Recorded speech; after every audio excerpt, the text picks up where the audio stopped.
Hello and welcome to this episode of Star Wars Universe Podcast. Today, myself and Jeff Randall get to do something we have not yet done. Talk about a Star Wars movie that was actually pretty damn awesome. We are talking today about Rogue One. All that and more after this commercial break we have no control over.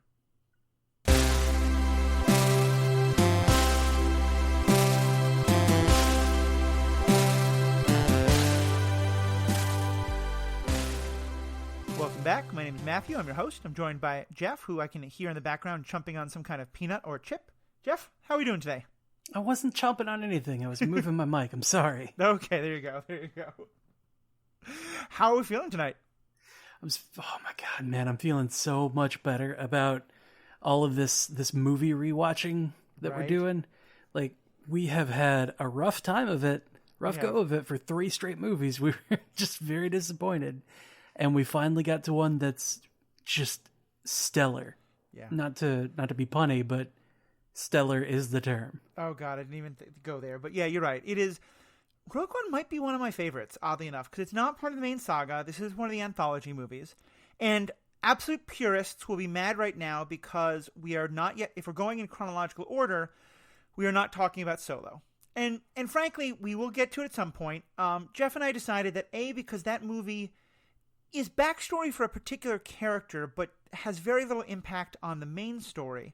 And also because we both really don't like it, and we're sick of talking about movies we don't like, we're putting it on hold. We will get back with Solo. We may even try and get a guest on who actually likes that movie, because I know many people do, and that's fine. That's fine. Hey, I'm biting back any comments. People are allowed to have different opinions, even if they're wrong, but that's fine. Sorry, I had to say it. But today we're talking about a good Star Wars movie, and we'll talk about some different parts in specific, but let's just start general. What do you love about this movie?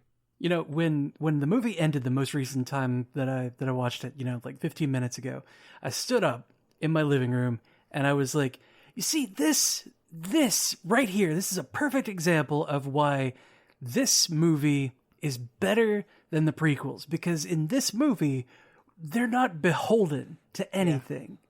They're not beholden. Like, the only thing that we know that kicked this story off is that a group of rebels sacrificed everything to get plans for the Death Star. That is it. As long as they check that box off, they can do literally anything else they want. And they did. They went for it.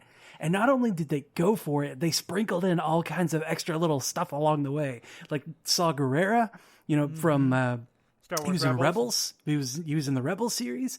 A lot of people were excited about him. I had never seen him before because I haven't watched Rebels, but he was like Forrest Whitaker was in this crazy headspace that I loved.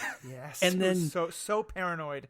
Yes. Oh my God, it was so awesome. And then like all the locations that they got to go to, it was gritty. It was, this is ground level, like we've said before, the Jedi stories are basically the people at the top and how, kings and queens and knights deal with all of these politics and whatnot. And like Rogue One is one of those first ones where we are on the ground with real people, seeing how real people are affected by the Empire day to day. It's a lot more akin to the Mandalorian than it is to the saga films, and that's part of what I love about it, and the fact that they can go as ballsy as they want. They can kill every main character if they want to, because they're not beholden to anything.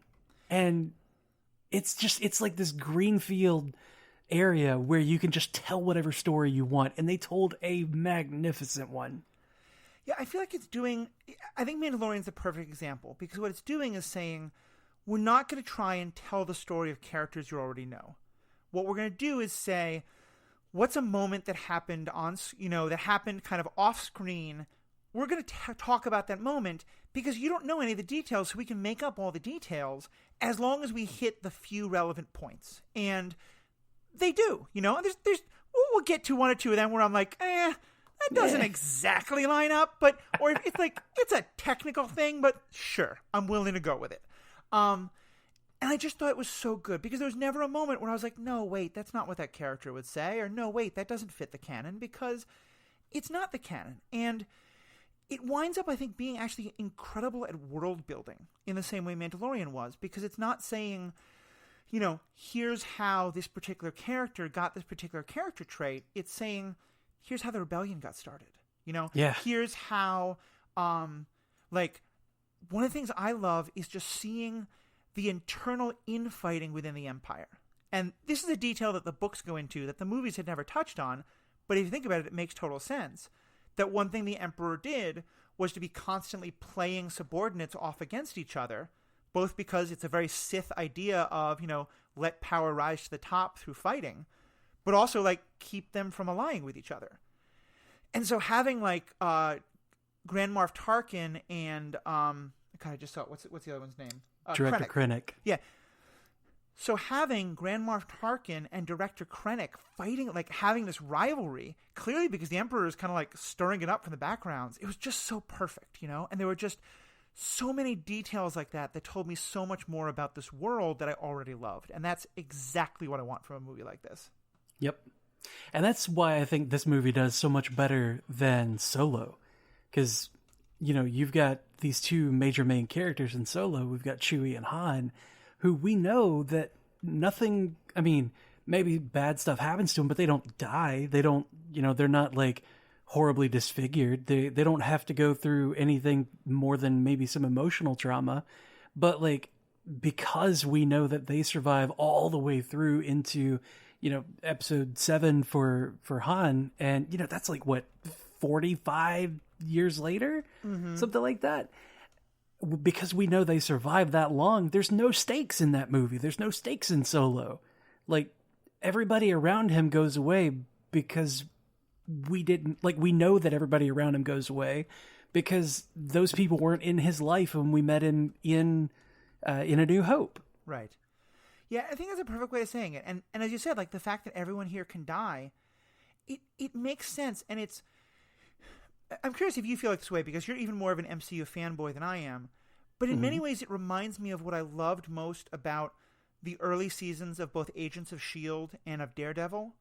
Because what I felt like it was doing was saying, okay, the MCU or the Star Wars camera has been focused on, like, the big story, you know, and we haven't really thought about what's happening kind of off in the bushes.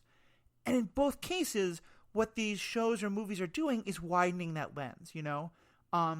This is a story about people who aren't themselves saving the world. You know, none of these people go up and fight Darth Vader that we see a couple do and just get slaughtered. None of these people are ever going to be thought of as, you know, the top. They don't get medals from Princess Leia. I'm saying that intentionally, making fun of General Tarkin. But, you know, none of them are going to be, probably when C-3PO tells the story of, you know, how they won to the Ewoks, he probably doesn't mention them. He just says, we got the plans. And in some ways that makes the story even more beautiful, you know, because it's such an incredible act of heroism that really lights the spark that get everything's going, and no one really knows about it. Yeah. I mean, you could almost say that this is a movie of how the rebellion almost died. Yeah, for sure. In its infancy. Because as soon as they heard about the Death Star and the you know, the raw destructive power that it has, most of those people around that table were like, nah, man, we just gotta run. We gotta give up. We have to surrender. We can't deal with that. Yeah. And it takes our main character, our supposed hero at this point, who's not really even a hero. She's some, like, street level criminal, you know, guerrilla fighter under Saw Gerrera, who when we first saw her as an adult is in a prison. Yeah. It takes this person to tell them, like, no, you, like, it's a matter of what choice we have. Right. Not what, you know, what other course can we do, like whatever it was that she said. It's a matter of what choice do we have. We can't, like, the right thing is to fight this. We have to stand up and fight. And it's so inspirational. And what I love is, like, I can watch Luke Skywalker and think he's awesome. I don't have Jedi powers. I can watch, you know, the Hulk do crazy things, or Captain America. I don't have those powers. You know, our hero in this, she's ordinary. Like, she's a good shot, she's a good fighter, but she's not, like, they don't in any way indicate that she's, the best shot or she can throw the best punch of anyone. She's a person with good combat skills and who just can be incredibly inspiring at the right place at the right time. And in some ways, I just find that even more inspiring in some ways, because it's not about, Cassian's a spy and he does some good things, but he's not, he's not Poe Dameron. He's not the greatest pilot who's ever, flown anything or the greatest shot. They're all just people, and they're people stuck in this crazy situation, each of them trying to do the best they can. Yeah. And, it's beautiful. It's damned beautiful. And while we're talking about Cassian Andor, I just want to point out that I really like that the Star Wars universe has grown a bit to include non-British accents. Yes. Because it's either you're an alien or you're a stuck-up Brit. And that's what it's been for the longest. Or you're just American like Han Solo. Yeah. Cassian Andor coming in here, speaking in a Mexican accent when everybody else was colonial British, or American. It was so great to have that diversity coming in there. Yeah. It was really nice. And clearly that's something Disney is being more aware of. There's a lot more diversity in some of the post-quels. And there's some, John Boyega's character was not handled the best. And I think that's definitely a reasonable concern, but there was more of that. The group here is very diverse. We have the two characters they meet in Jeddah who are, both of what seems to be, obviously this is the Star Wars world, so nothing quite lines up, but the actors at least, I'm guessing are somewhere of, Mongolian or other kind of Central East Asian descent. And it makes the world so much bigger in a way that I really like. And I like Diego's accent. I like Diego Luna. I'm talking about the actor. But I think, for me, I actually thought you were going to go in a different way because what I love about Cassian Andor is he's the first real hero we have with dirty hands, with dirt under his fingernails, Han Solo is supposed to start out as a smuggler, but we never see him actually do anything that terrible. And of course he has his, Outlaw Josie Wales moment and turns around and saves the day at the end of the first movie, New Hope. But Cassian, one of the first things we see him do is meeting with this informant who's his ally, who is helping him, and he gets in a bad situation. In the back. And he shoots him in the back.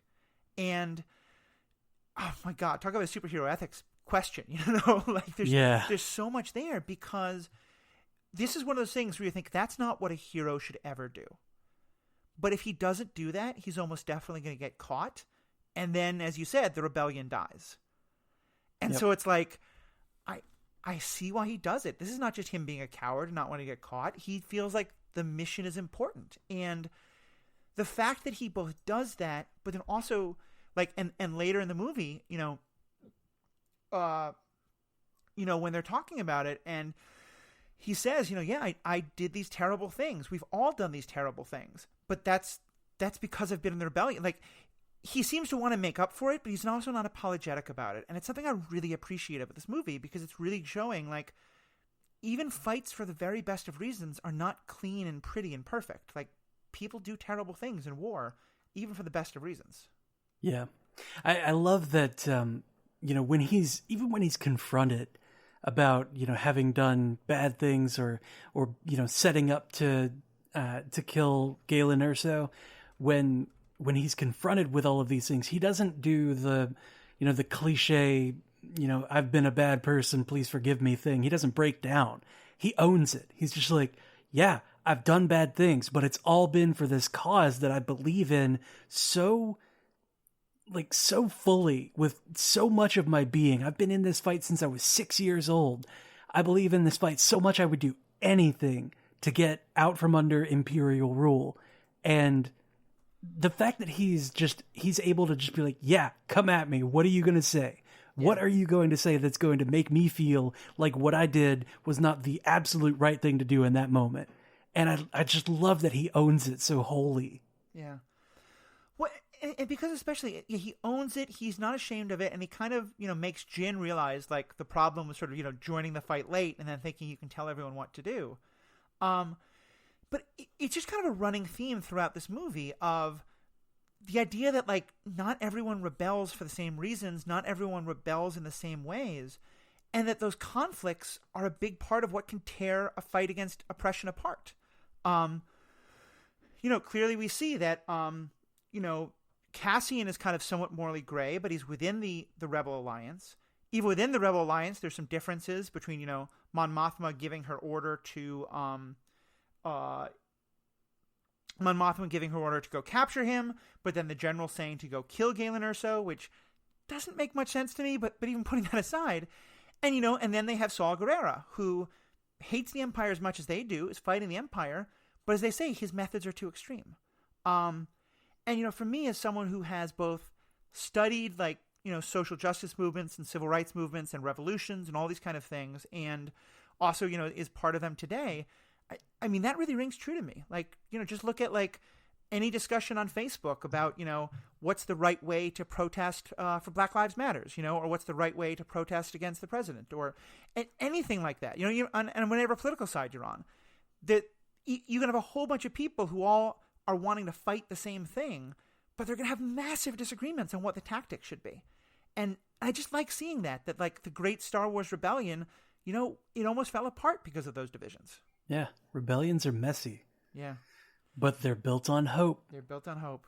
I love that hope was the word that kept coming back and kept coming as it was like the through line word, like rebellions are built on hope. Rebellions are built on hope. What did we receive? What did they send us?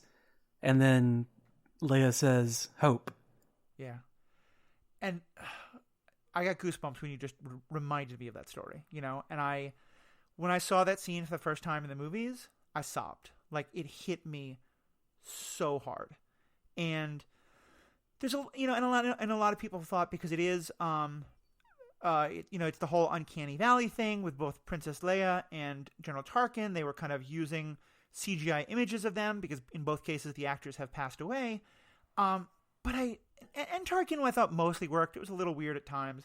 I thought that one moment and that one line, it was just so perfect, and it perfectly set up the next movie. And I don't know, how did it hit you? I mean, I'm currently feeling the chills. Yeah. About it. It's so good.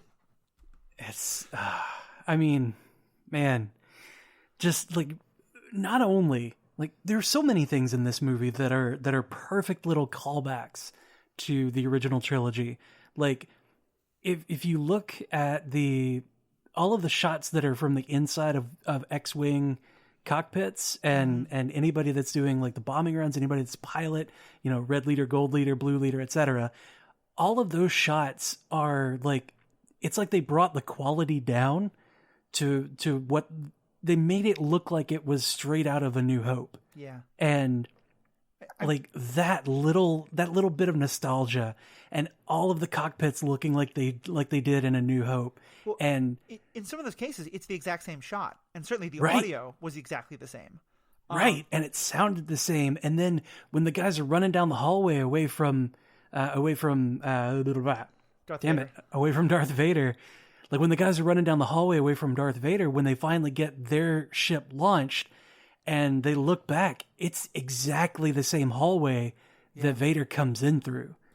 Like, it's pristine and it's nice and everything, but I'm like, oh shit, that's the hallway that he blows in. Like, yeah, they didn't do the thing where they tried to make it look much better, tried to make it look nicer. They just showed it, and even and this is such a tiny little detail, but I love it so much. Like, you might wonder, like, okay, Luke joins the X-Wing squadron, like, he hasn't been fighting with them before. Why does he have this call sign? Like, why isn't there already a Red 5? Well, now we know. We see that there is a Red 5, and he dies in this. And that's why, like, that's an open call sign to give Luke in the next movie, which happens, a week later. Yeah.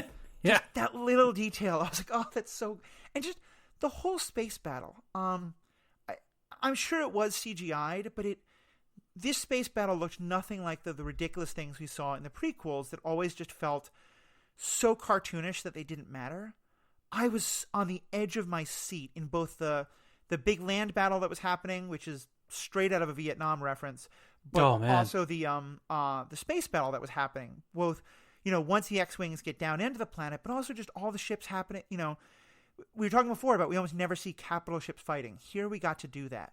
And I just, getting to see Admiral Akbar or whoever it was. I think it was Akbar. No, it wasn't Akbar. Oh, wasn't? Okay. But, getting to see, someone of the Mon Calamari race, like, leading a fleet into battle and them fighting against the Death Stars and the whole Hammerhead idea. Like, it was so good. That's what I want Star Wars to be. I want there to be hope and darkness and, there's nothing about the Force, but there is the same themes of, like, how far can you go to fight evil? Like, how far into darkness can you go? And how does that affect you? Yeah. And, you say that there's no the Force, but there was a little bit with, Yeah, there's no Vader Jedi, was but there. there's definitely... Go ahead, sorry. There's, Vader does his thing, and what use of the Force there is very small, but it feels... it almost feels like I haven't seen Rebels, but I understand that the main character is Force sensitive, but isn't a Jedi, and I feel almost like they're leading us to believe that Jyn Erso was Force sensitive, and I have a couple of points of data to kind of interesting, make that through line, but I think that she was at least a little bit Force sensitive, and Chirrut Imwe was like all about it. Like I am one with the Force is with me. And like, it just goes to show that religion, of the Force, Jedi or Sith, whatever, it's not entirely dead. The tales have lived on, even if some people are like, these guys are just crazy. And to see somebody wholeheartedly put themselves into it the way that Chirrut Imwe does is kind of, it's really nice. It's refreshing. It really is. It's not. Go ahead. It's not like where the Jedi have this this incredibly egotistical, super prideful way of like, oh, well, this is the way that you have to handle the Force. It's only this way. Right. Like, just having somebody trust that everything's going to be okay because it has to be okay. It's refreshing. It's a refreshing take on the Force. It really is, especially because to me, I like what you're saying about the different people being Force sensitive, and I'm curious to hear your theories about Jyn. But it's certainly, I think this makes it very canonically clear that Force sensitivity is not binary. Until now, we would have thought, like, either you have the ability to, crush Pepsi cans with your mind and read the future and run a lightsaber, or you're completely dead to the Force. But no, there can be people kind of in this middle ground of all levels, And I love the point you made about calling it a religion, because I think that's very fitting, because it's the, over the prequels, we saw what happens when the high priests of a religion, fall too much into their own story and their own hubris and get lost in it.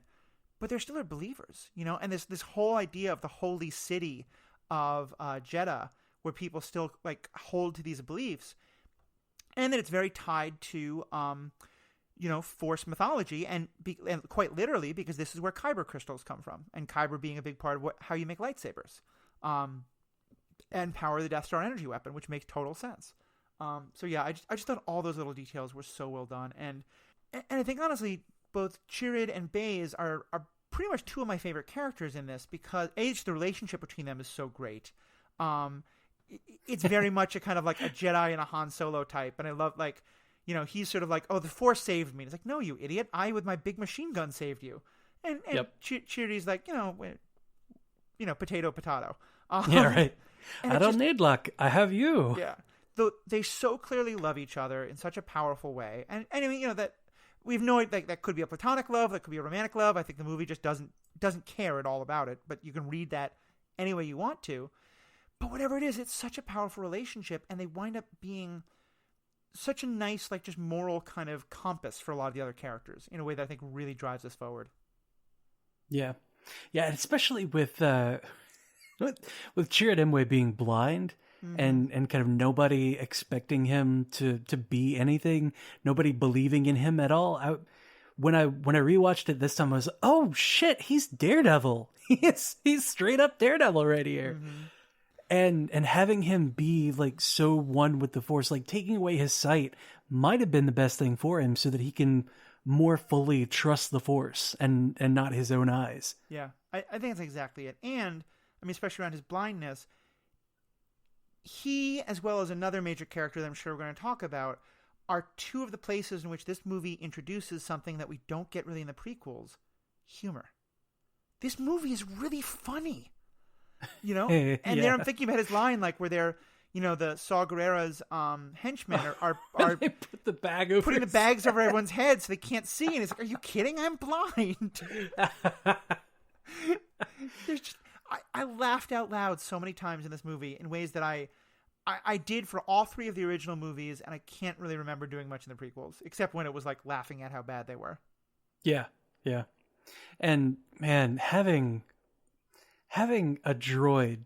Yep, that's the other character I was thinking of. that is that charming. Alan Tudyk destroys anybody else who wants to do voice work for, especially for droids. Because, I mean, this is a character that I grew to love over the course of this movie, and he's a robot. Yeah. Like, he's just so funny. The way that he, you know, he calculates everything, and he's just like, we have a 33% chance of a failure. And, you know, in a very don't tell me, like, never tell me the odds kind of way, Cassian's just like, shut up, stop telling me. He's like, yeah, sure, okay. Now it's 35%. Yeah. What is it with droids in this world loving to tell people the odds? I guess that's just kind of the part of that mode of thinking where you're always calculating probabilities, but it'd be really like, it'd be either helpful or very obnoxious to like have one help you play poker, you know? Like, right. Actually, your odds of catching that flush, or, you know, shut up. But yeah, and his character to me is, it's one of the other things I love about Star Wars, because it's the idea that you can really find warmth and come to, as you said, love a character. He's a droid, but he's very much a person. You know, he has a personality. He cares about things, and you can see him, like, you know, as much as I love C-3PO and he's funny, he doesn't ever have a character arc. You know, C-3PO. 3PO's a bitch. Yeah, well, I mean, putting that aside, like, you know. Both him and R2-D2, like, we know who they are at the first movie, and that's pretty much who they are through all the movies. And maybe 3PO has a little bit of an arc in the Rise of Skywalker movie, but I think it was kind of dumb. But oh god, XK, what the hell's his name? K2SO. But K2SO gets to have a real arc. You know, he starts out not trusting Jyn at all. And starts to kind of be more on her side, but still very careful about it. And then I wrote it down because he says there's this wonderful compliment he gives her. Was it your behavior is continually unexpected? Yeah, exactly. He says to her, your behavior is continually unexpected. And I feel like, funny, I hadn't even thought about this, what I just said about the odds. For him, who's always trying to calculate what will happen, that's the highest compliment he can give. And yeah. I love that so much. Like, you've gone against everything that I thought that you were to show me just how much of a good person you are. Mm-hmm. And then to have him, oh my God, the way he sacrifices himself, Matthew. Yeah. My heart. It was so good. And then, especially since we know that same, no, I'm sorry, it's not the same actor, but that another droid will sacrifice himself in a similar way in Mandalorian. It's just like, oh, these droids, they're breaking my heart, man. They're so good. And that, like, it was a different bit of humor, but that droid in The Mandalorian had a whole lot of humor in that he kept trying to self-destruct. Yes. In the first episode. So good. And then go ahead. Yep. No, you. Okay, let's kind of go through the movie. I think we've covered a lot, but I want to kind of go through, like, you know, different parts as we go through and talk about things that we loved. I thought the opening scene, first of all, I really missed having a crawl. You know, I like the text crawl, but fine, we don't get it. I didn't miss it, honestly. Yeah. Like, it was surprising, but it also, you know, it does that thing that I was talking about where it shows, like, it right out of the gate tells you we are not, like, this movie is not beholden to any of that. We don't have to do a crawl because this isn't a Skywalker movie. This is something entirely different. This movie is the crawl from A New Hope. Yeah, you're right. This is just a plot detail. I like that way of seeing it. I still kind of like it because I love that exposition, even though it's so corny. But I think you're right. That's a good way of thinking it. I like that it's also all set on this farm. You know, one of the themes that Lucas talked about that was very intentional for him about the original movies was this idea of kind of like nature versus machine. And so the idea of Galen Erso like fleeing the Death Star to go work on a farm, I thought hit really nicely. And just from the very beginning, the troops are scary. Like, my friend, imposing. My friend Paul, who's been on the podcast a couple times, like he and I were watching it together and texting with some fans. And he wrote, like, why don't all the stormtroopers have this badass black armor? Like, it looks so much scarier and so much more intimidating. Yeah. And I just thought director Krennic was a perfect villain for this movie. You know, he's evil, but in a kind of like you love to hate him kind of way, and he's really funny about it. Like there's that one he has the line where Galen has said that his wife has died, and then he sees her and he goes, "Oh, she's alive. It's a miracle." And just the sarcasm dripping from his voice. Here she comes back from the dead. Yeah. It's a miracle. And then later, I thought this was both very like illustrative of the whole problem with the Empire, but also hilarious. Galen says to him, you know, talking about the Death Star, "You're confusing peace with terror." And he responds, "You gotta start somewhere. You have to start somewhere." Like, whoa, bro.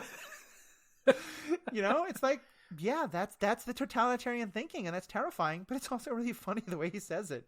It's horrifying. Yeah. And you really get a sense of his darkness when, I mean, obviously he's being a dick the whole time, but like you see how much he is embracing his own personal darkness when they blow up Jeddah. Mm-hmm. And the first thing he can say about it is, "It's beautiful." Yeah. Because the city is just gone at that point. It is erupting in one of the best, by the way, one of the best sequences, and one of the best looking destruction graphics, whatever you want to call it. It looked amazing. Having the city just erupt outward, the pyroclastic cloud going out with all the lightning in it, and like pieces of it just flying up into space. Like, oh my God, it looks so good. It was like, it makes sense that is exactly how it would happen with that much power, that much force destroying this area. Yeah, of course it would do that. Mm-hmm. Yeah, and it's funny because, and here's one of the areas where I was saying, like, they clearly have to stay within the bounds of what the original movies said, and I feel like they come pretty close to the line.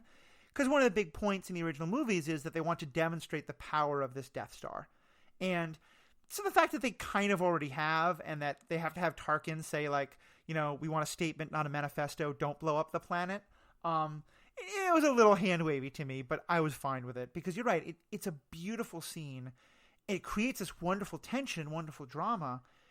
And it says so much about Krennic that that's the way he sees it. You know, he's now in this Imperial mindset of, I don't care about civilian versus warrior. You know, you're all just ants to me. I want to advance. I want the Emperor's favor. I want to create this technological marvel. Yeah. And oh man, like the way that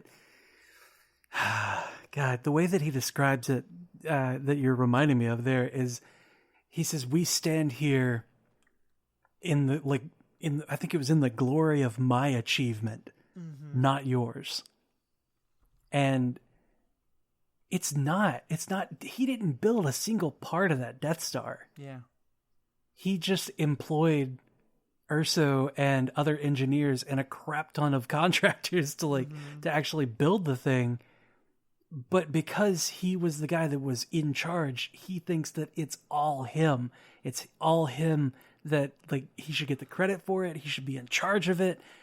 And like you can see, you know, just how much of a power hungry empire, I'm going to call him an empire dog, really, he is. Yeah. And it's funny though, because maybe this is me being weird, but when then Tarkin is like, "Cool, good job, bro, but now it's mine," I had a moment of sympathy for him, and then I was like, no, he's a genocidal maniac. Stop that. And Yeah, right. Like, no, that's not fair, Tarkin. You don't get to do that. Like, no, Tarkin, you had no hand in this. Yeah. Back down, sir. But like I said, I just love that insight into Imperial politics. Like, clearly that's how you play the power games in the Empire, you know? Yeah. And so, yeah, so that we have all that great scene, and I thought Saw Gerrera's death was really nice. The thing with the Maw Gullet, what is it called? I think I'm pronouncing it right. Maw Gullet, the brain reading machine, the brain reading monster that reads the brain of the pilot. Boar Gullet. Boar Gullet. Yeah. Like, that scene was a little like, okay, yes, you still have control of, Lucas Creations and get to do all those cool monsters. Sure, if we need to have that, fine. But even then, I love that they keep calling Bodhi the pilot. We almost never learn his name because he's just that character. Yep. And then we get back to Yavin. And did you have the major nostalgia then again when we were like back on Yavin? I did at first. I was like, oh man, Yavin 4. Like, and I don't have Yavin 4 nostalgia from the movies. I have it more from playing the Battlefront 2. Oh, okay. Way back in the day on, I think it was on original Xbox. Mm-hmm. But yeah, there were you had the battles on Yavin 4, and I remember every time you flip the campaign selector over to Yavin 4, it'd be like Yavin 4, and that's how it said the name every time. Right. Yavin 4, and like anytime somebody says Yavin, I'm just like Yavin 4 because that's ingrained in my head now. Yeah, that's how it has to be. Yep, and so I had the nostalgia from that, but I kind of didn't want them to do any, like I didn't want to see any planets that had already been, shown in Star Wars because the galaxy is gigantic. Yeah. Galaxy is huge. You've got all these other places that you could possibly go. Like, show me these other places. Show me Balmorra. Mm-hmm. Show me Alderaan before it got destroyed. Yeah, that would have been pretty cool. It would have been nice to have a scene where like it was about contacting Bail Organa, while he's on Alderaan. But I thought it fit the plot that the rebellion is on Yavin because that's where they were. Yeah, it's where it is in a week. Like that's how close. Yeah, it's not like they just moved in. On Yavin though, we get the one scene I thought that not a huge problem, but definitely did rub me wrong, and I'm wondering if maybe you have a better reading of it. The general saying to go ahead and kill Galen Erso, not try to bring him in. That doesn't make any sense to me. I understand it because it's like it's easier to take out this target and make sure that the Empire doesn't have this brilliant mind that can build a weapon, a super weapon like the Death Star anymore. Like, it's easier to take out that target than to extract that target because you don't know what kind of security he's going to have on him. You don't know what, if he even wants to be extracted. Right. You do know though that he is there and is susceptible to blaster fire. Yeah, I mean, I guess but it doesn't seem like he says like kill him if you can't extract him. It's a no, we have to kill him instead of extracting him. When if you did extract him, he'd still be just as ungettable. And then later, even after we learn just what the Death Star can do, they still want to give that order, which again, it's like, well, the horse is very much out of the barn by now. Why do you care who built the barn door?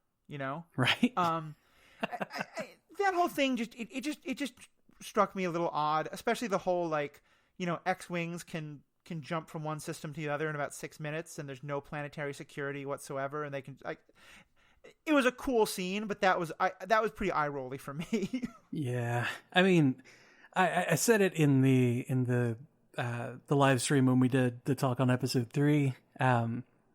It's kind of unrealistic to have the type of space battles that you have right. in Star Wars, because if you've got like just under light speed travel, if you've got this super fast travel method, like you can just pop up anywhere. It doesn't matter. Like it doesn't matter where somebody is. You can just bloop, we're here now. Right. And the whole fleet is here. Guess what? you're dead. So, this whole like, let's move some troops here and move some troops there kind of like risk stuff is not a thing. Yeah. I did want to bring up though, we started with talking about the farm and then we just kind of went far afield. Puns aside, sorry. Puns always welcome. My first point of Data for Jyn Erso maybe being Force sensitive was actually when she was a little girl, 3 minutes 23 seconds in, according to Disney Plus, when she was running. Like, her mom tells her, "You know where to go, right?" And she's like, "Yeah, I know where to go." And then she runs off, and there's a point where she's running, she's running into this valley and then stops and turns around like she feels something, is off. Interesting. And the music right there is indicative, or the music right there seems almost like a hint of Force sensitivity, like she felt something on the wind kind of, and the music kind of solidified that for me. Interesting. And so let's go deeper on this theory. What are some of your other moments for you? Well, there's that one, and the fact that Chirrut Imwe the fact that Chirrut Imwe later in the movie says the Force swirls violently in black around someone who's about to kill. If he could feel that, and if she's Force sensitive, she could probably feel that. The fact that Krennic was about to kill, or was, in such a malicious state, would have swirled the Force around him. Oh, so, okay. That point kind of goes along with it, but also whenever they're getting into the shield, they're trying to get onto Scarif. Whenever they send the code to try to get through and be allowed to land, she's holding onto her kyber crystal and looks like she's almost praying. Oh, interesting. And that's interesting. It's like she connects with the Force and wills them to be allowed through without even knowing that she's doing it. Mm-hmm. Yeah, that's interesting. I think it's certainly possible, and I like that.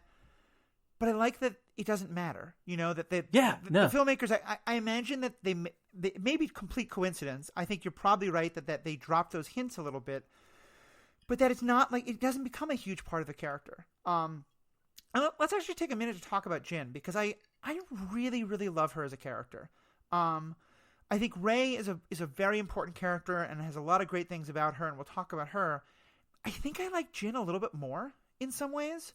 Just because I feel like she's much more relatable, in that she's much more of like the every person. She's not like the super badass Jedi who we also later find out is that I don't even buy that part of the canon. Like I still think she's the child of no one traitors. That makes me much happier. But and I just generated 5 hate mails. But even putting that aside, I just find her journey so interesting, because for her, when it starts out, this has nothing to do with the rebellion. It's about her father. And there's one line early on, which I think is really good. And again, it really strikes me today when talking to people about, like, why aren't more people fired up about, fighting for justice? Cassian says to her, like, are you okay? Would you really be okay seeing the Imperial flag flying all over the galaxy? And she says, it's fine if you never look up. And that's such a heartbreaking idea of, if you just feel like everything in your life is terrible and it doesn't matter, then it's like one kind of oppression is no better than the other. And because what's missing from that phrase is hope. What she's saying is, if I have no hope, I don't care if it's the Empire or someone else. And so for her to have that journey, just, they just do so well to plant those seeds throughout the whole way. Yeah. Oh man, that's good.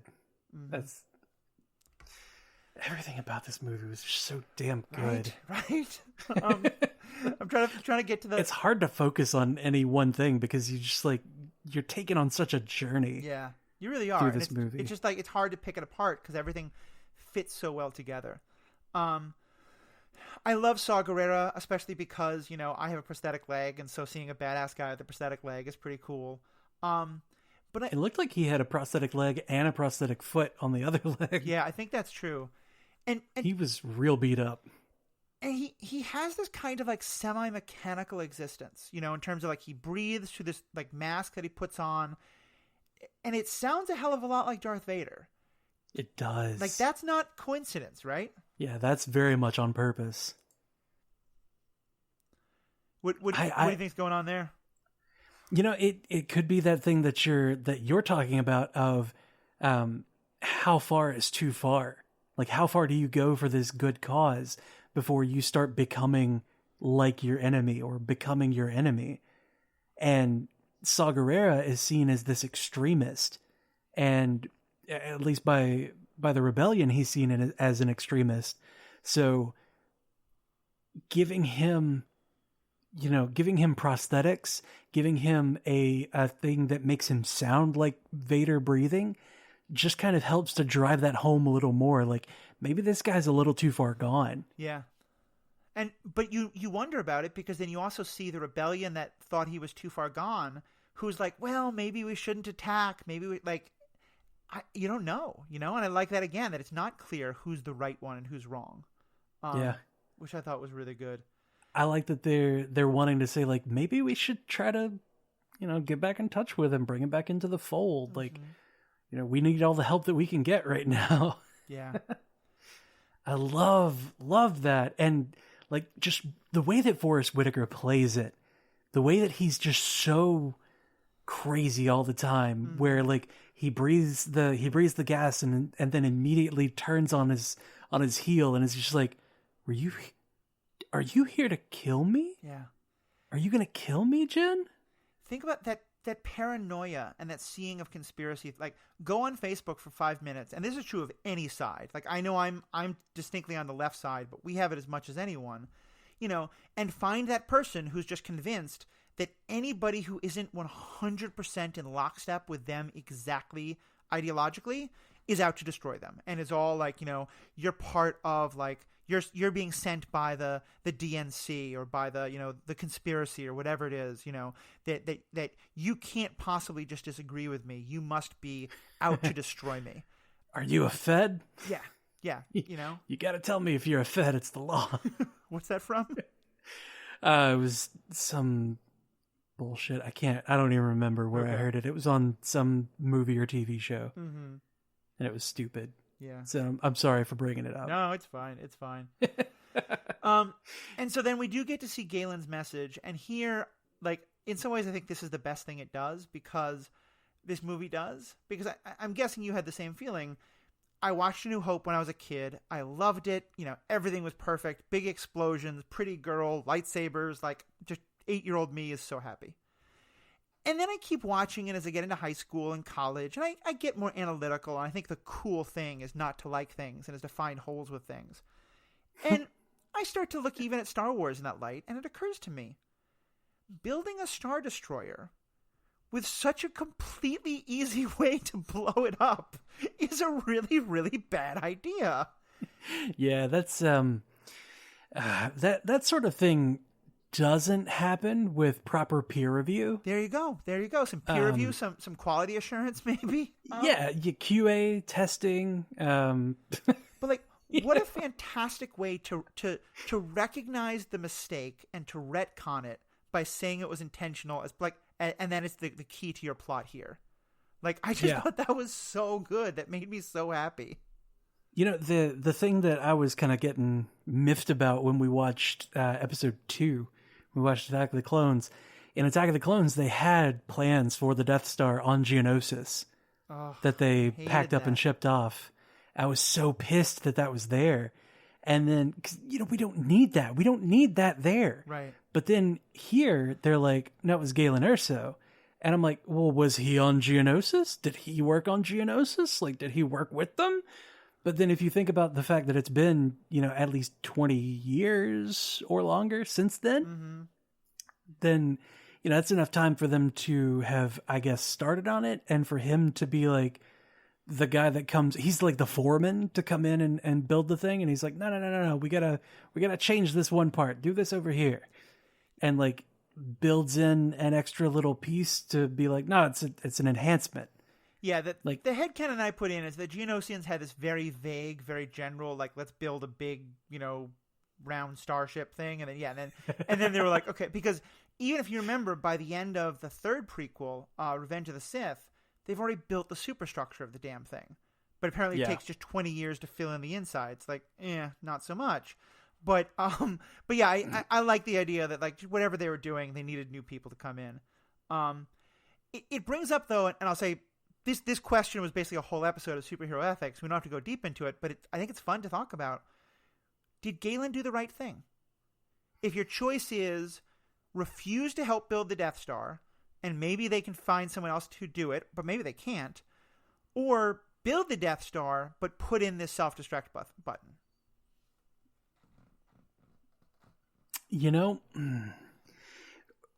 After having seen this and knowing what he like knew in his heart, I have to say that with the information that he had, he did the right thing. Mm-hmm. Because he said specifically, I had to go back. I had to learn to lie. I had to embrace it. I had to be the person that he thought he needed. I had to do that because otherwise Krennic would find out that he didn't need me. And if Krennic found out that he didn't need Galen Erso, like if he realized that, then Galen Erso never would have had the chance to build in such a glaring problem or a glaring flaw in the design. Yeah. And without him caving and building the thing and putting in the flaw, it would have been an impregnable, awful fortress. Mm-hmm. Yeah, I think that's true. I think I'm on your side, but again, it's like sort of what Cassian has to do, but times a billion, and quite literally, because Cassian kills 1 billion people. Galen winds up basically, I mean, obviously he didn't plan this exactly, but what he does winds up basically saying, I'm going to enable the Empire to kill all the people of Jeddah, all the people of Alderaan. So we're now into the millions, if not billions of people, in order so that it can be destroyed and the whole galaxy can't be destroyed and take over. And maybe that math actually checks out, but it's a hard trade. It's a hard trade. And the thing is, the whole thing is based on the idea that if they don't have you, they can't build it. And given that so much of that Krennic is so convinced that that's not true, I feel like that argument is hard for me to swallow. And you're right. It's one of those things where it's like we're second guessing what the writers are telling us, and so maybe we're really supposed to believe that like Galen really, really knew that they would build it without him. In which case, then maybe he does do the right thing. But it's still such a like. It's a it's a hard pill to swallow, Doc. It is, and it's not one like it's a suppository. On the one hand, I feel like I have to be judgmental of him, but I also feel like I don't know if I can, because what an awful situation for someone to be in. Right. And I want to just say, like, yeah, don't do the evil thing. Like, that should always be the case. And part of me thinks that, but part of me just, it's Matt Carroll. Star Wars movies have moral grayness right on here. It's right here. You can see it. Yeah, it's so good. It that kind of a question, I think, is to me what makes a great movie. When you can come out and be like, so was this guy a hero? Was this guy not? What, like, it's beautiful. I don't know, but he's played by the incomparable Mads Mikkelsen. Yep. And I will watch that man do anything. I assume you're a Hannibal fan then? No, I haven't watched Hannibal. I just love Mads Mikkelsen. Take a look at the TV show Hamilton. It's very dark, but he plays Hannibal, and he is amazing. I've heard he's a fucking legend. Yeah. Sorry. I've heard that he's a legend on Hannibal. Yeah. Honestly, like, he was probably my favorite knight in that awful 2005 King Arthur movie with Clive Owen. I don't think I even saw it.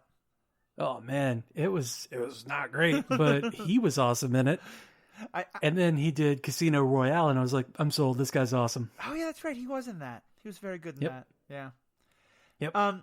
Just one more thing on him. The way his message appears is such an obvious callback to the Princess Leia message that's in R2 in A New Hope, and I Yep. loved it. I thought that was so beautiful.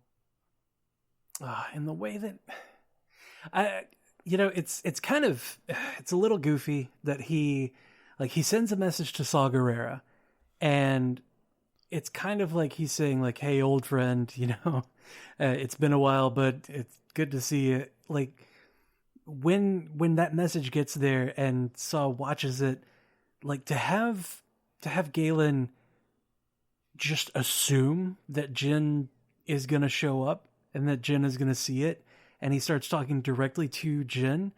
Like it's really it's touching because he has such confidence that that Jin is going to be there, and he knows in his heart of hearts that she's alive, but it's also a little bit goofy. Yeah. Because like you shouldn't just assume that she's going to be okay. Well, you should assume that, and also the idea of, so it's going to be totally don't worry, I figured out a way for you to blow up the Death Star. All you have to do, by the way, because I can't tell you this, is steal the plans to figure out something else on your own. Like, then that's a laugher, no worries. Like, it's like, okay, you could have made it a little bit easier, but that's fine too. Yeah, could you have detailed the message at all? Nah.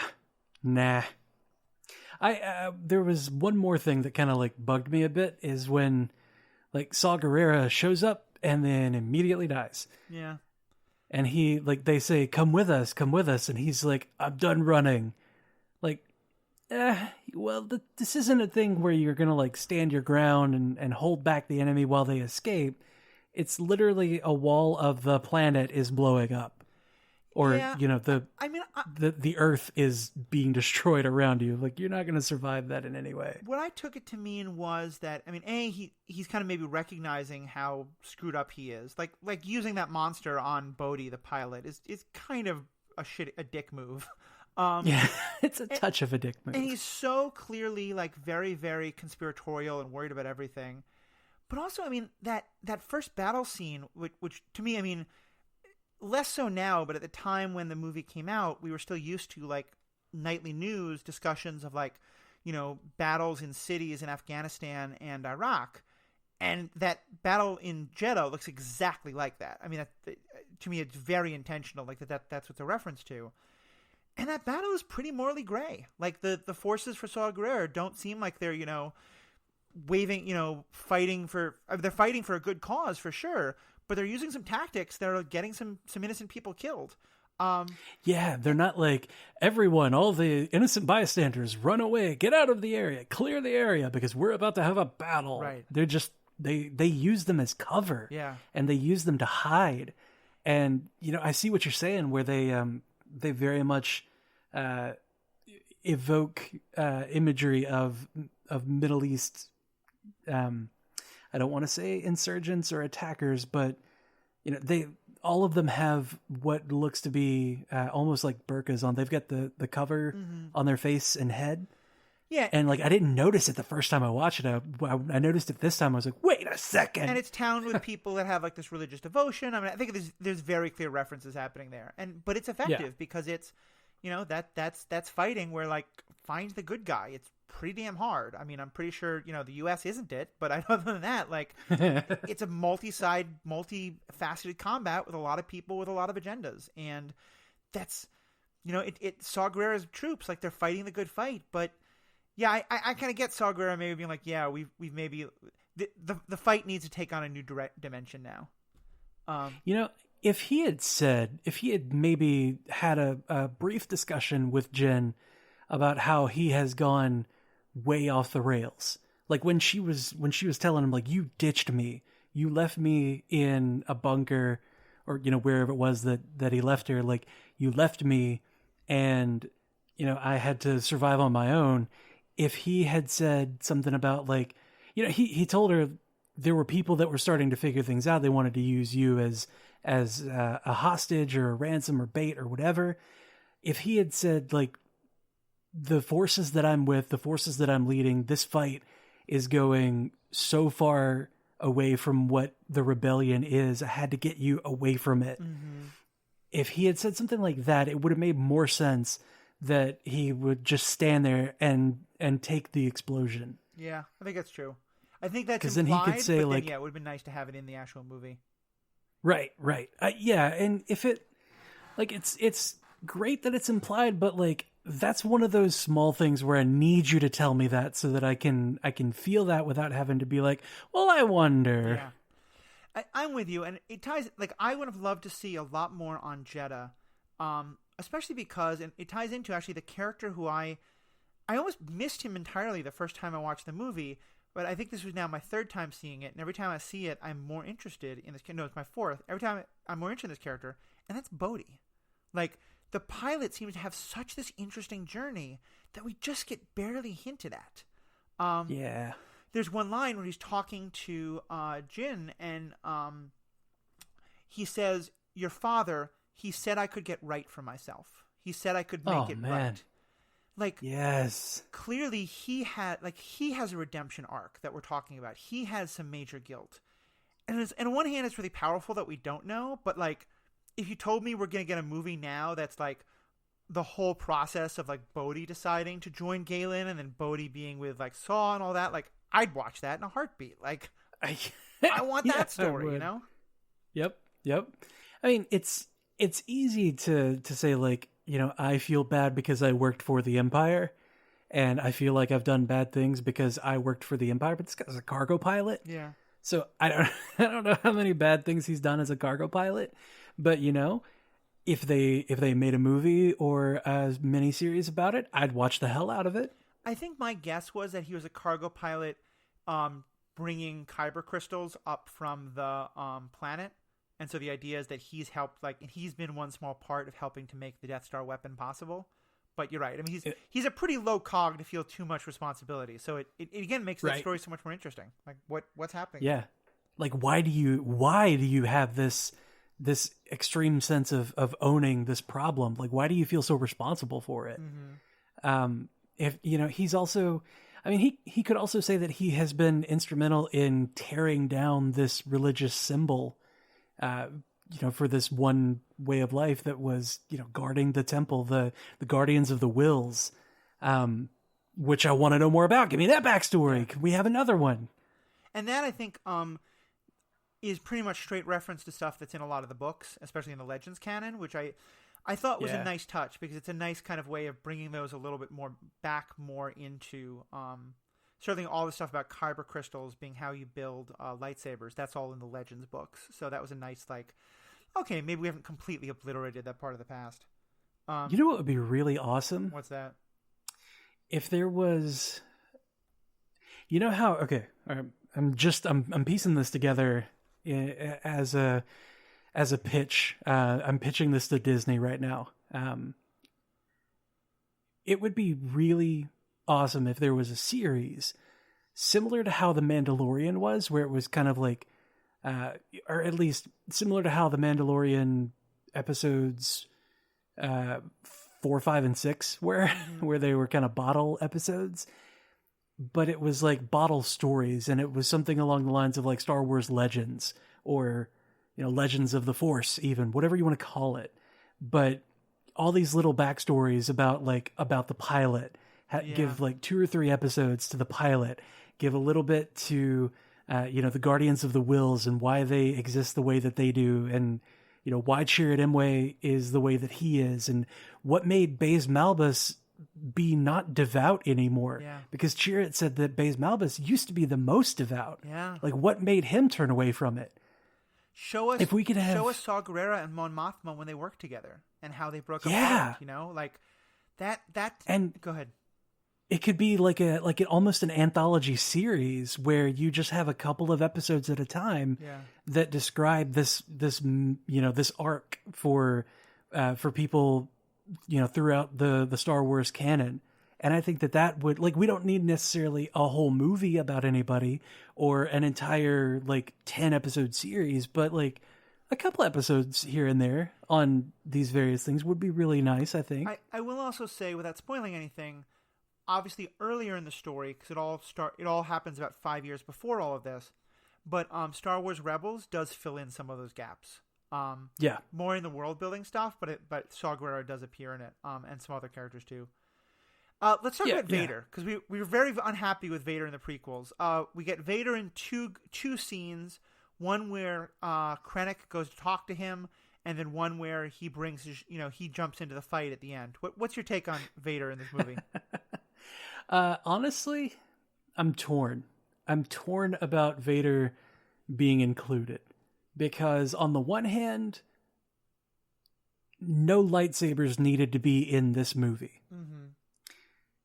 The bit on Vader, like Vader being there at the end and just tearing through the hallway, looked amazing. It really did. It was so brutal. It made Vader scary again.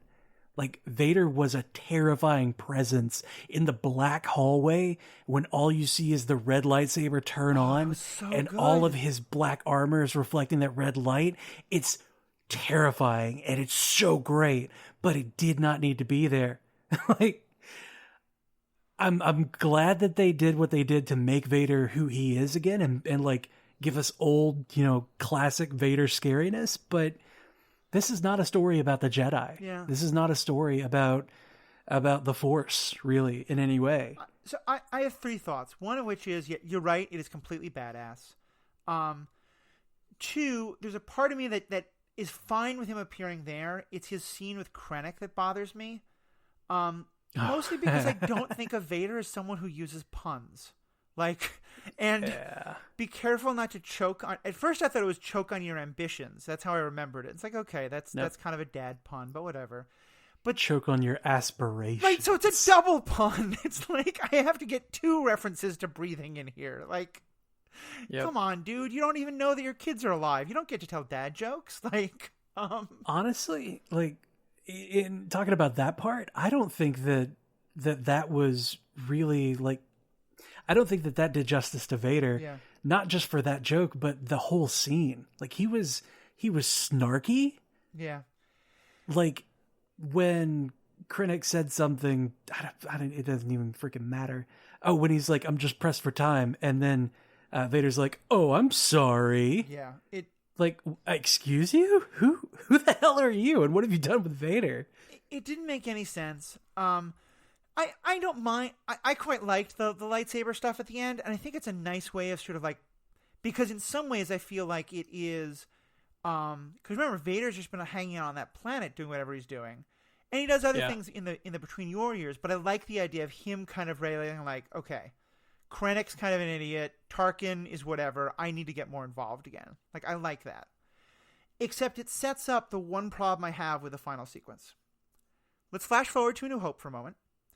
Okay. In A New Hope, the Death Star has caught up with Princess Leia's ship, and she's claiming, and she seems to believe, there's a good chance she'll be believed, that she's on a diplomatic mission for Alderaan, and that why would she have received any Imperial plans?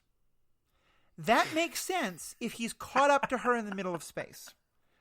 But if he has literally watched someone walk the plans to her ship and then watched her ship, like he literally watches the ship break away, and then I guess it's because he has to take a few minutes to get back to the Star Destroyer, and he starts the chase all over again, and that's how they wind up over. I guess maybe they both jump to hyperspace and they wind up on over Tatooine, because maybe Tatooine's very close to Scarif, because you're not supposed to be able to track people through hyperspace, like.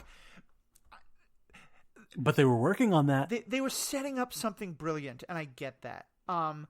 I just feel like they just went a little bit too far to make that moment be perfect. And it's so good, and then you're like, but wait a minute. This doesn't make any sense. So yeah, I thought without Vader, you wouldn't have...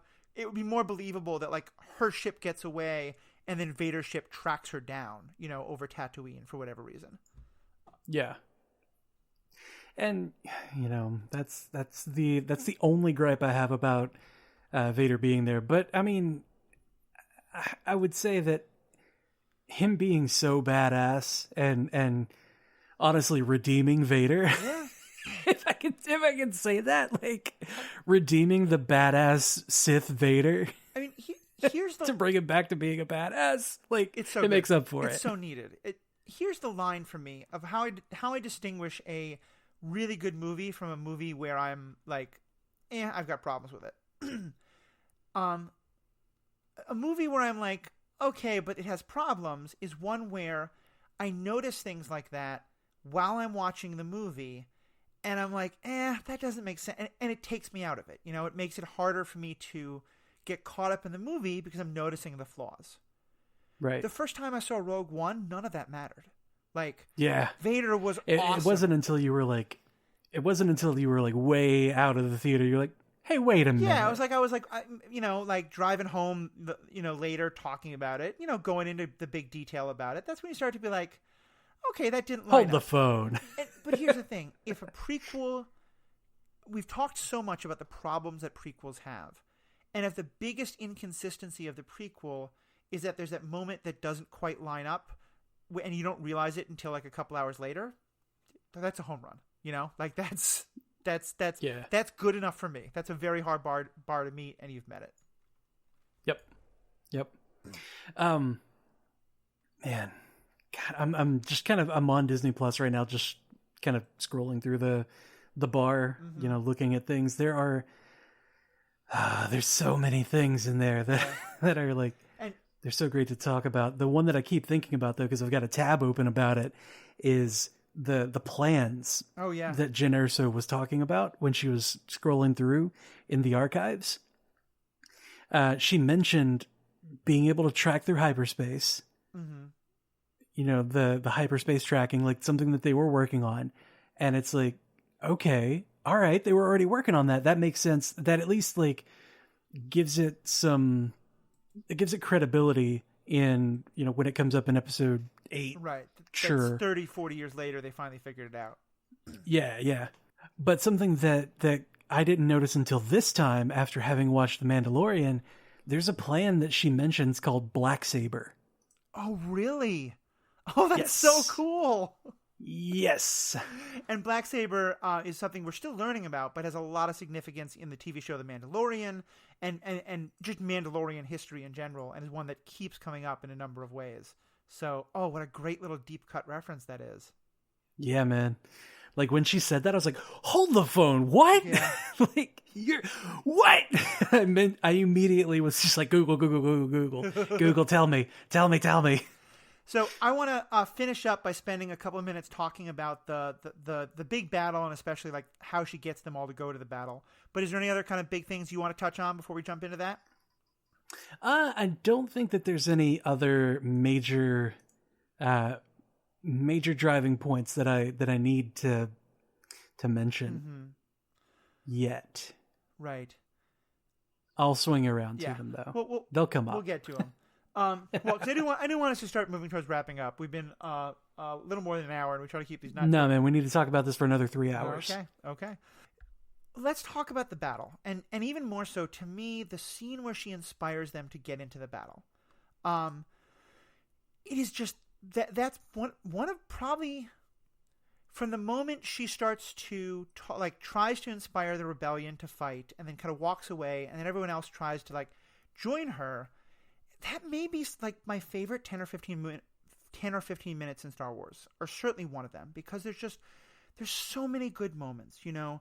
Her attempting to convince the rebellion and them not being able to do it. It makes a lot of sense. You understand why they don't want to, even though it's scary.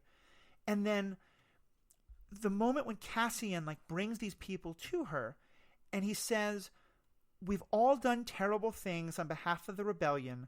We need to believe it's for a reason." I forget the exact wording in the second part, but that's basically the gist of what he says. It's so perfect, It's just this wonderful statement of, throughout this whole movie, we've had people doing very morally gray things for a cause they believe in, but it's that kind of thing where you're so far in the weeds that it's hard to see the actual cause you're doing, and now they have this chance to just be pure and clear and go do it. And I just loved that sequence so much, because I thought it's such a nice, especially because Cassian and Jin have been kind of on different sides of that question. And I just thought that was such a nice way of pulling all this together, of being rebellions are dirty, rebellions are messy, but then you get a chance to really just go punch the bad guy in the mouth. Yeah. Oh man, and I'm going through it now. He says a cause that was worth it. Yeah. Without that, we're lost. Yeah. And then says everything we've done would have been for nothing. It's so good, and it makes sense. It's so powerful. Yeah, because I mean, if you did all these bad things and then just gave up, then all you've done is bad things. Yeah. And then that moment when like a whole bunch of them all show up to help her, it's very much an on your left kind of a moment. Yeah. I did have a little bit of like, we have this awesome woman heroes. Why is it that all the people who show up are dudes? But even that, it's like, that's fine. We're still getting this great moment. Yeah. And then she gives that other little speech, and I think it's so good that she quotes Saw Gerrera, because here again she's like that he wasn't useless. He had a lot of good things to say, and it's the one fighter with a sharp stick and nothing to lose can take the day. And it's kind of like that whole take the day. It's very like anachronistic language, which fits, but it's also just this beautiful sentiment. Like you don't need a Death Star. You just need like one gun, one sharp stick, and a will to fight, and you can do it. Yep. And she says that, and that's not something that we ever saw. Yeah, well done. That's not something that we ever witnessed Saw Gerrera say. If he had just been a legend, a myth that you never actually see, that could have been, she could have brought that up, and everybody would have been like, yeah, he must have been a badass, and like I'd have been okay with that. But even still, just having him there, it was fine. And then it kind of, their interaction cemented their past relationship. So it made sense that when she says Saw Gerrera used to say, like, oh, okay, they did. Yeah. She did like him. They did work together a lot. He was her mentor in becoming a resistance fighter back before she gave it all up, Yeah. And I think it's a nice reminder that for her, this isn't, I'm doing something I've never done before. It's her going back to what she did as a kid. Yeah, she's picking up the old way. Mm-hmm. Yeah, exactly. Like, oh, I remember how to do this. I remember how to rebel. And then again, we get the wonderful humor from the droid of, I'll be there for you. Cassian said I had to. So funny. And the last... I like that Bodhi had a little bit of humor there, where like it wasn't even intentional. He's just like, we could all fit. It's going to be a little cramped, but, we could all get in there. I mean, that to me felt like a very Avengers moment, like it's serious, it's important, but yeah, you can poke fun at it.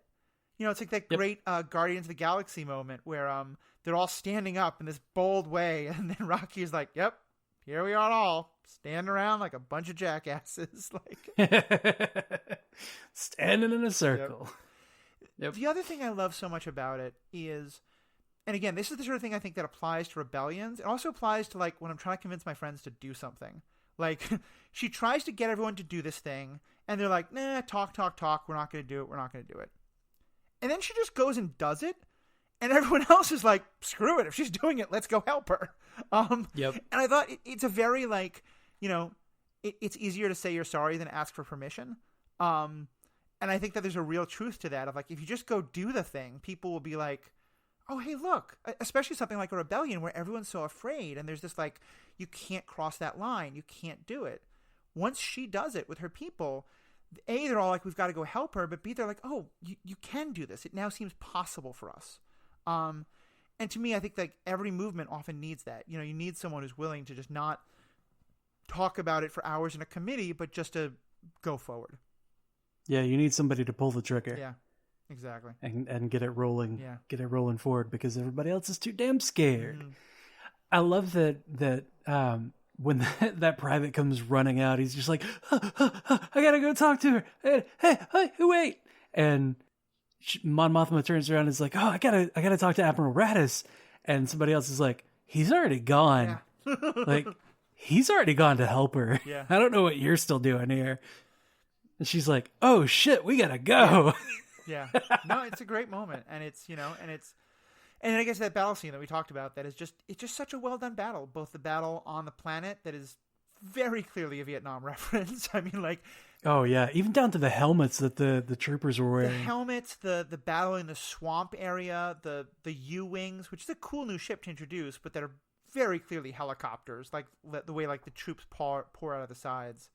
Yeah, everything about it was so well done. Oh man! And then we get a new look of trooper armor that's kind of like. Oh man, looking at it now again, like it's pretty reminiscent of American colors. Like it's almost kind of a sandy color with some blue patches on the shoulders, some red, some white stripes on the shoulders. Like, ooh, oh yeah, that's no, that's a statement happening there. Oh, that's a statement. So, what are the last little things you want to touch on before we wrap up? I think it's remarkable that we've got this movie with so many people that like it's a Guardians movie where you've got this ensemble cast of all these people, but they still make it so personal. Every single person has a personal reason for being there and for doing the thing. And that that bundle of personal reasons turns into a resistance. Yeah. It turns into a rebellion. It turns into a force that can damn well be reckoned with. I mean, Cassian said it, make 10 men feel like 100. And all of them were like, yeah. And I was right there with them like, fuck yeah, man, let's do it. I'm going to blow some shit up. Yeah, I think you're right. There's a statement I heard. I think it's by Bishop Yvette Flunder, who's this amazing lesbian minister in bishop of her church in San Francisco. It may have been by Loretta Ross, who's another great black woman activist. I honestly don't remember which of the two it is. But the statement is a whole bunch of people moving in the same direction for different reasons is a movement. A whole bunch of people going in the same direction for the same reason is a cult. And I've always liked that because it's this idea of like, yeah, we're all moving in the same direction. We don't all have to agree on why.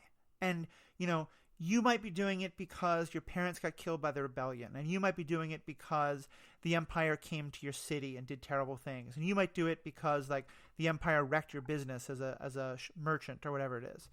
But we're all going to come together, and that this idea of the rebellion, I really feel like this movie gives us the image of the rebellion as this ragtag bunch of people from all over the galaxy who the only thing that's uniting them is that they want to fight, and that they need the one victory to really become the rebellion and to start fighting.